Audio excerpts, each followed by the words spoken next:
Good morning मु देखु आज आपको देखेबी आम केमती ट्रेंच बेड कर ट्रेंच बेड ऑर्गेनिक फार्मिंग पे बहुत सहायता होता है हाई यील्ड ऑर्गेनिक फार्मिंग पे ए ट्रेंच बेड पे आम गोटे ट्रेंच करठी जो करूँ तार लंबाई लेंथ 10 फीट अच्छी आउ चौड़ाई ब्रेथ 1 फीट आउ डेप्थ भी 1 फीट करें तापर आम सभा तल लेयर गोटे आम ब्राउन लेयर करुचु जहाँ आम कुटा आ सुखा पत्र साधारण भी बेले बेले दे था ये गोटे ब्राउन लेयर करदेव ब्राउन लेयर आप मैंने सेमती अन्य किसी जेकोसी ब्राउन मटेरियल जहाँ अच्छी आप पाखे यूज कर पारती ब्राउन लेयर बहुत अधिक मात्रा कार्बन थाए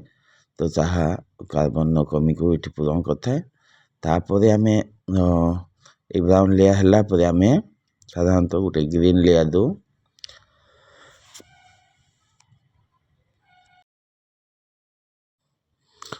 ग्रीन लेयर आम देवाई ये बर्तमान देखु कदली पत्र देचु छोट छोट काटिकी आम बाड़ी बहुत कदली गछ अच्छी आम छोट छोट कर दौचु बेले बेले घास जो एक्सेस घास आम बाड़ी बाहर ताकू भी दो ता संगे फल बा पनीपरिया चोपा भी दे था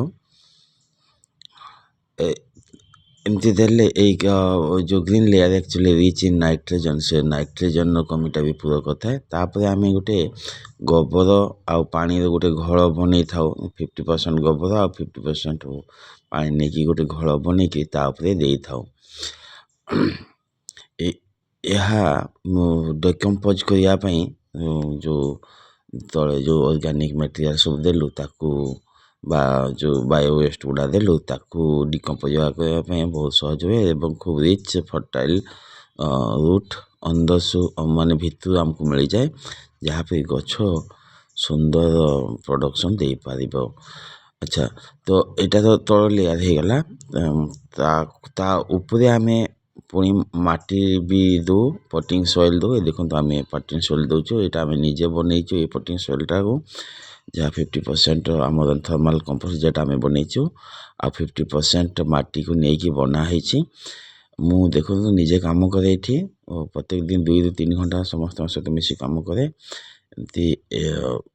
जो यही प्रोसेसटा को आम रिपीट करूँ 2 थर तापर गातटा पूरा फिल करी आम सभा उपरे जो माटी लेयर है गछ लगे था।